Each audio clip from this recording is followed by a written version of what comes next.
Welcome dear students to a new episode of English for the second prep stage under the supervision of the Ministry of Education.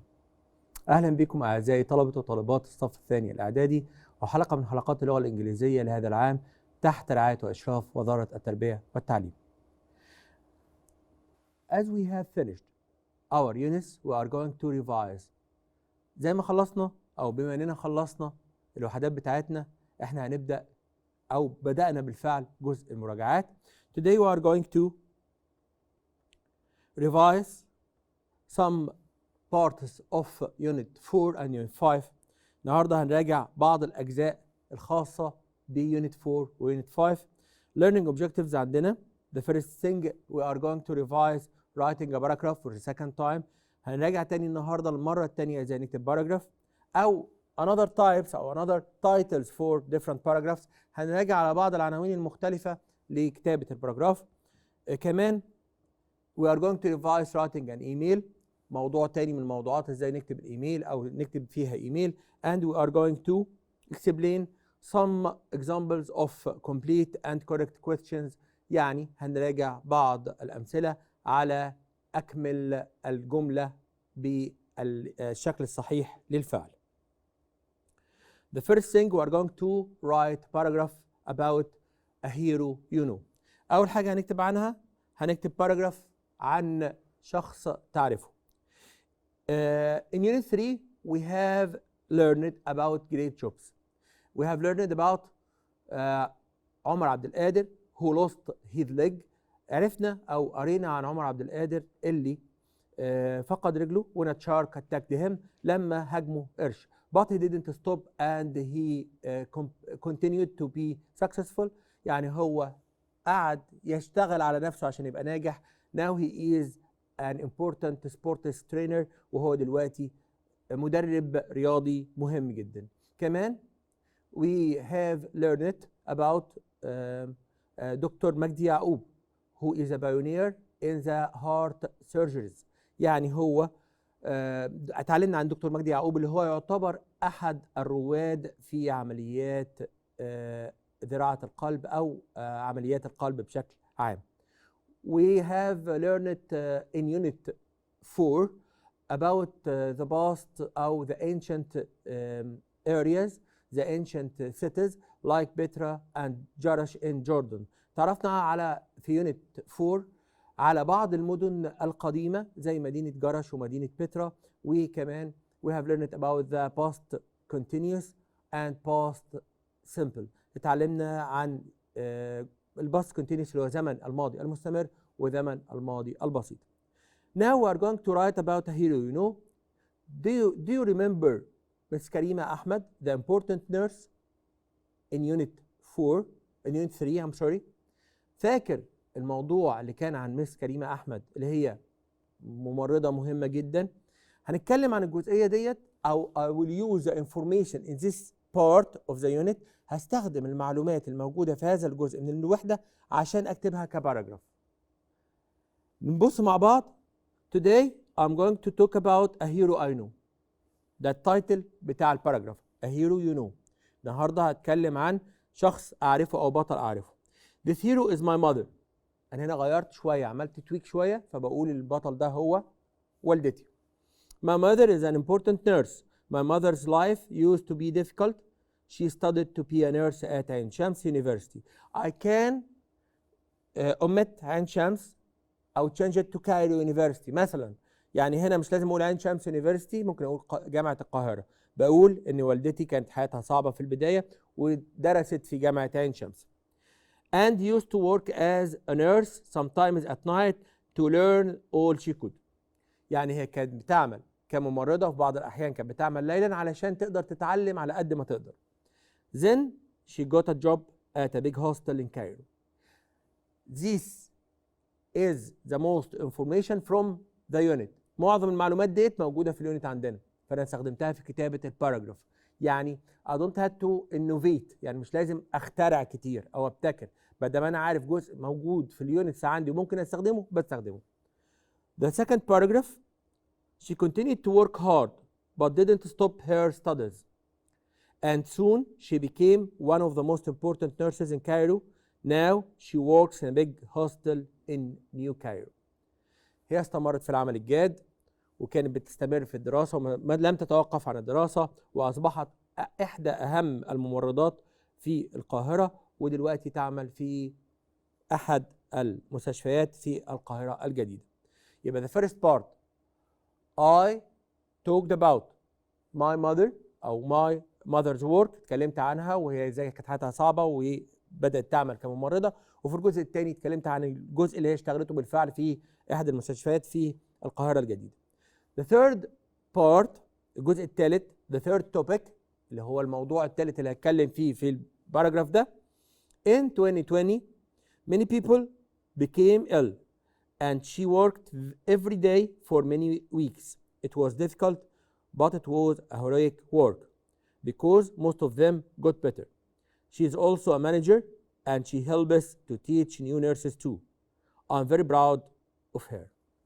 هنا في الجزئية دي أو في التوبيك ده في الموضوع الرئيسي أو في العنوان الرئيسي اللي بتكلم فيه، بتكلم عن هي عملت إيه بالظبط. وقلنا في عام 2020 كان في مرضى كتير جدا كانت بتعمل ليلا ونهارا وكانت بتعمل فترات عمل طويلة وعمل بطولي، لأن معظم الناس اللي هي ساعدتهم تحسنوا الحمد لله.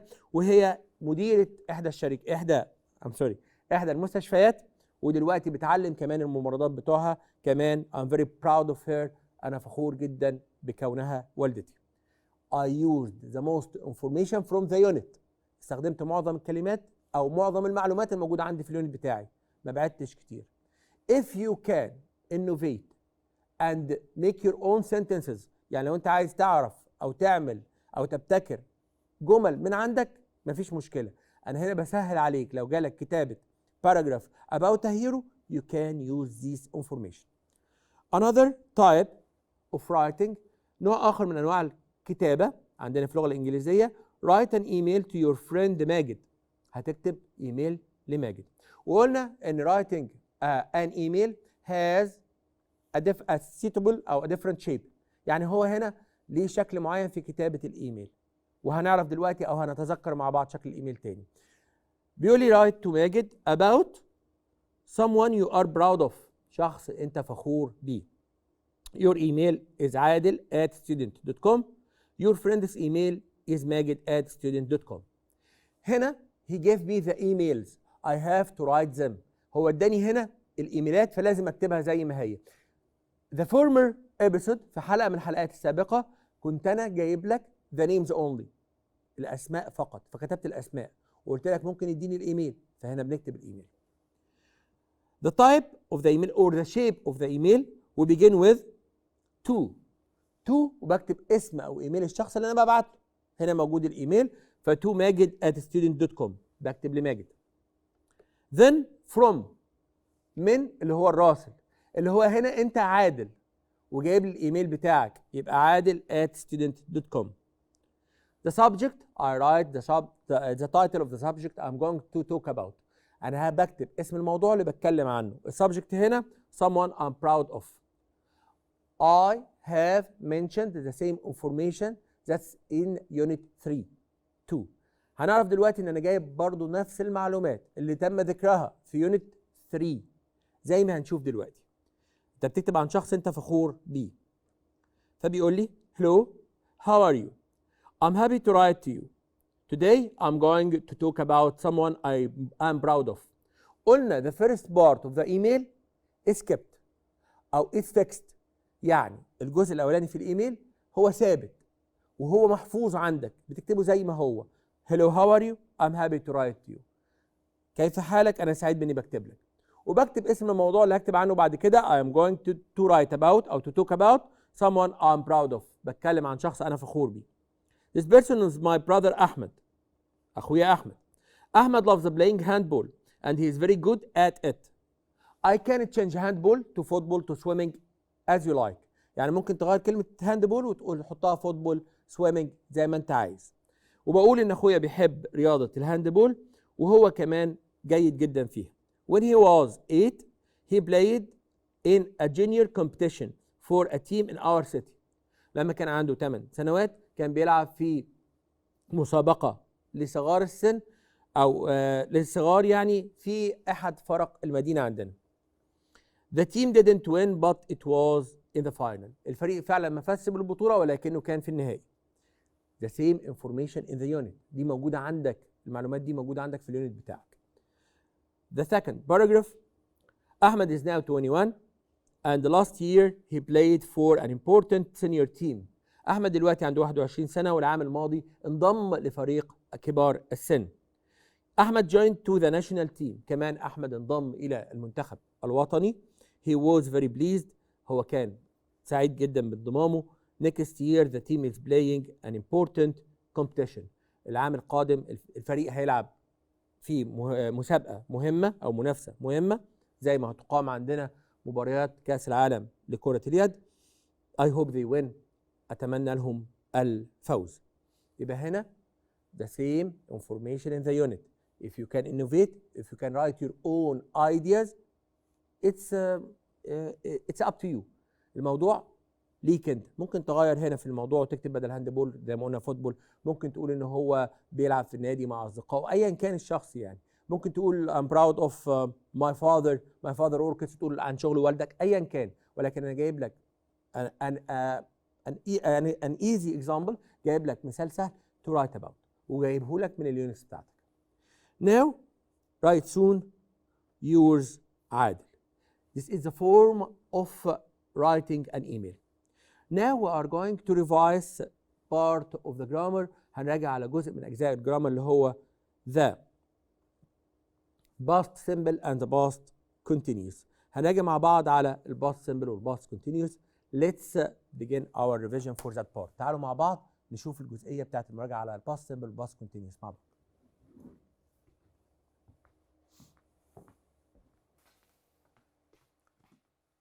As we said, we are going to revise past simple. What's past simple? What does it refer to? ايه هو ال past simple وبيشير الى ايه؟ Past simple I use the past simple for to refer to actions happened and finished in the past. عشان اتكلم عن احداث حصلت وخلصت في الماضي بستخدم زمن ال past simple. It has a certain form of the verb. وال past simple لازم اغير شكل الفعل عشان يعرفني to the reader or the listener that the speaker is talking about a past action. علشان اللي بيقرأ أو اللي بيسمع يعرف إن الفعل ده حدث في الماضي. So I have to change the form of the verb. Let's revise the past simple and the past continuous. The first thing, the past simple. أولاً زمن الماضي البسيط. Something happened and finished.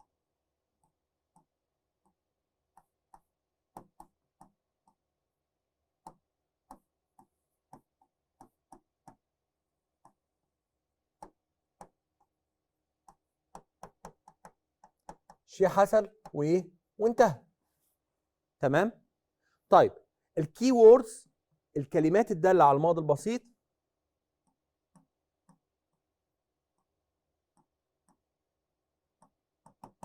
yesterday, last in the past, ago, once. يبقى yesterday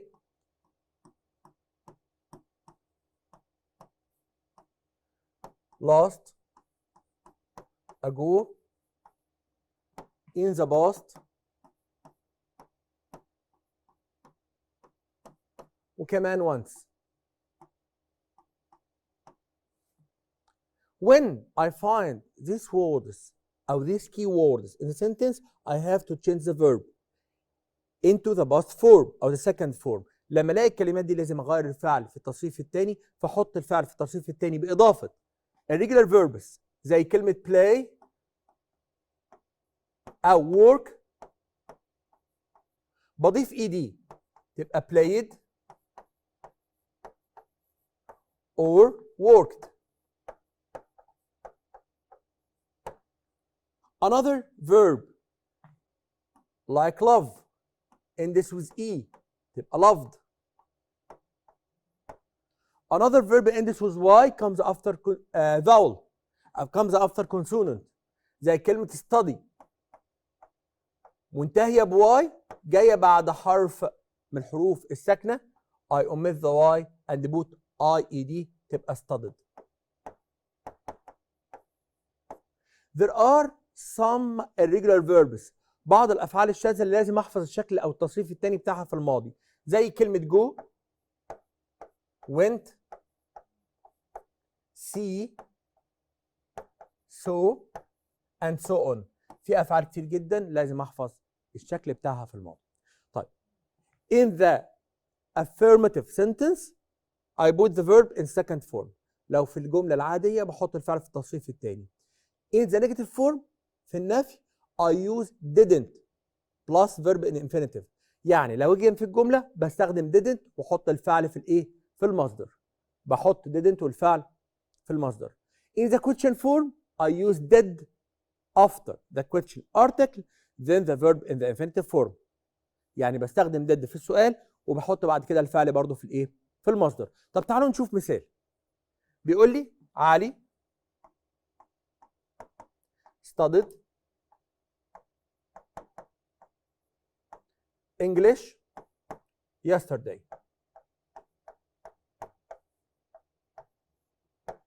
علي درس اللغة الإنجليزية أو ذاكر إنجليزي بالأمس. الجملة ديت affirmative. طب أنا عايز أحطها في negative form. هقول هستخدم didn't قبل الفعل. فيبقى علي didn't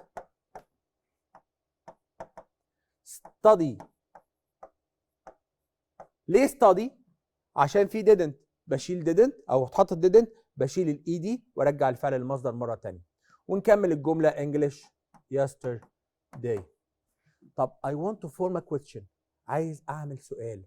فهقول what did علي، استخدمت برضو في السؤال did. what did علي study؟ ما الذي ذكره علي yesterday؟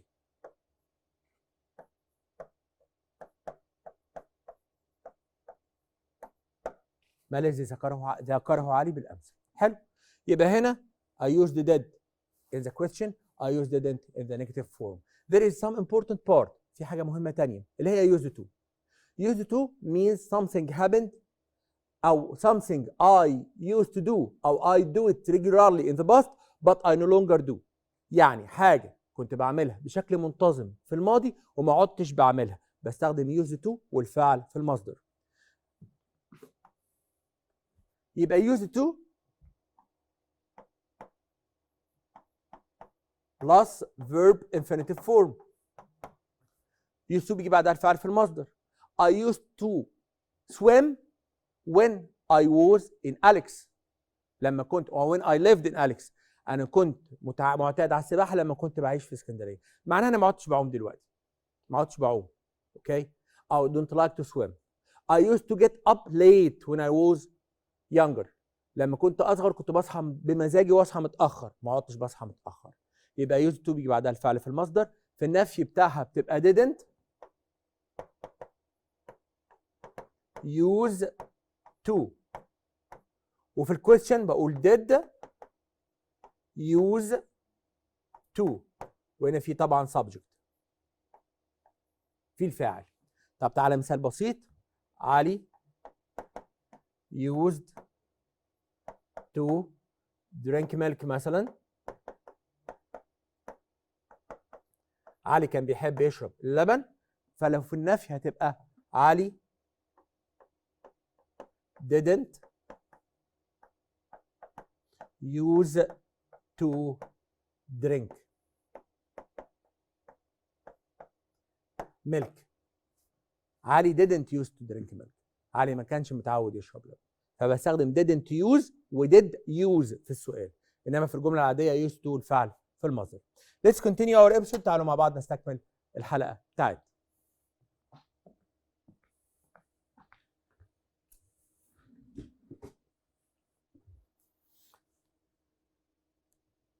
Now we are going to have another part of our episode which is complete the sentences with the correct form of verb in practice.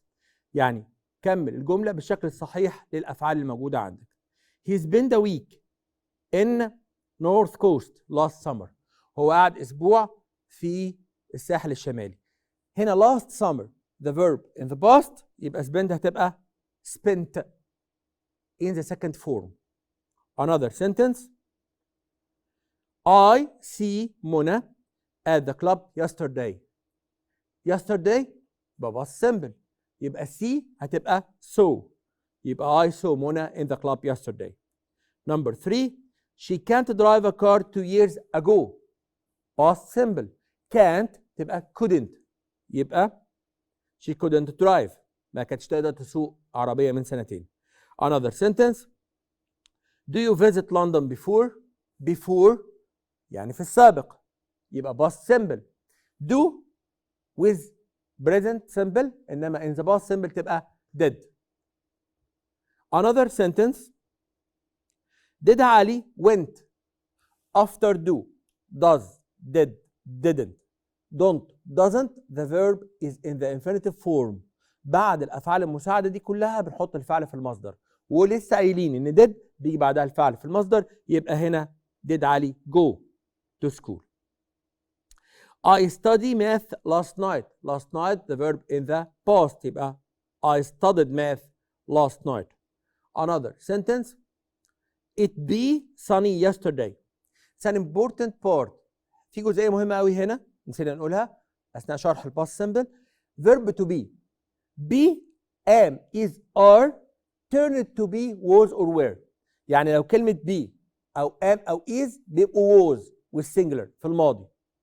أما are أو be بتبقى were في الباست سمبل في الماضي. يبقى هنا be هتبقى it was. يبقى verb to be في البريزنت am أو is أو are إنما كلهم دول في الباست was أو were. Another sentence. They are tired yesterday. Are will be they were tired yesterday. Now we are going to revise a very important part which is the past continuous. دلوقتي هنراجع على جزء مهم جدا اللي هو الباست continuous. تعالوا مع بعض نشوف أو نسترجع إيه الباست continuous مع بعض.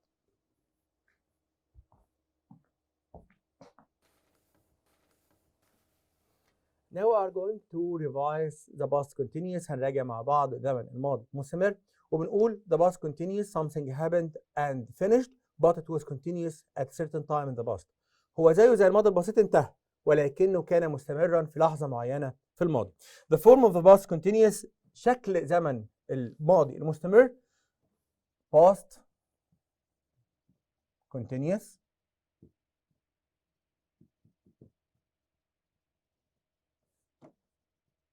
مع السنجلر مع المفرد was plus verb plus ing with plural مع الجمع were plus verb plus ing. بقول she was studying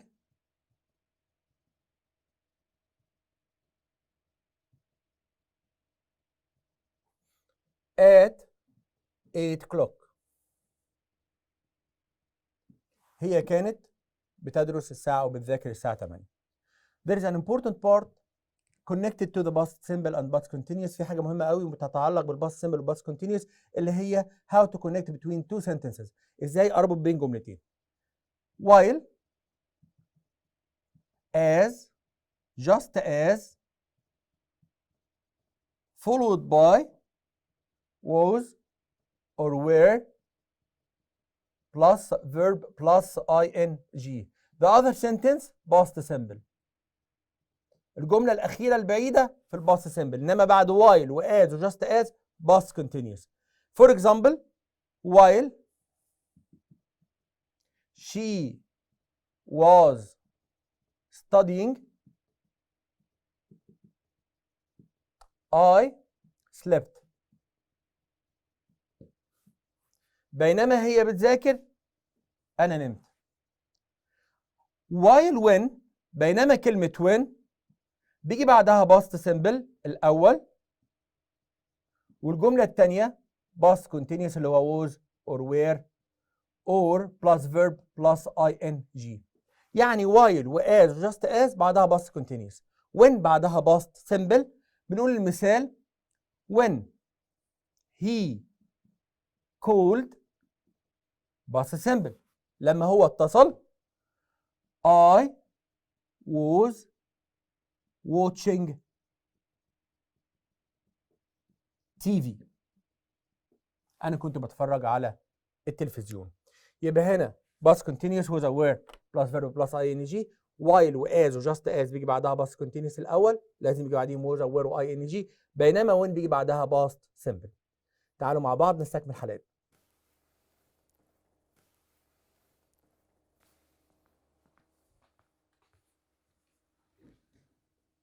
As we said, we have revised the past simple and the past continuous which connected to unit 3.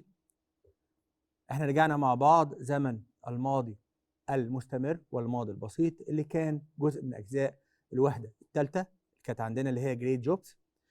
And we know what is the difference between the past simple and past continuous. عرفنا كمان الفرق بين زمن الماضي المستمر والماضي البسيط. What tense is followed أو comes after while as just as. الزمن اللي بيجي بعد كلمة while أو as أو just as اللي هو past continuous اللي هو was aware verb plus ing. What tense comes after when. الزمن اللي بيجي بعد كلمة when اللي هو الباست سمبل الأول. يعني لو جات لي when بعدها باست سمبل الجملة الثانية فيها was aware by ing. لو جات لي while و as just as past continuous والجملة الثانية هي اللي فيها past simple. كمان we revised how to write an email and a paragraph for different matters أو for different subjects، يعني أو موضوعات مختلفة ممكن أكتبها في الباراجراف وممكن أكتب في الإيميل. And I have mentioned some information connected to unit 3. كمان جبت أنا بعض المعلومات الموجودة في الوحدة الثالثة علشان نذكرها في الإيميل والباراجراف. That's all for now. ده كل اللي عندنا النهاردة. Thank you for watching. شكرا للمشاهدة. Till we meet again. Goodbye.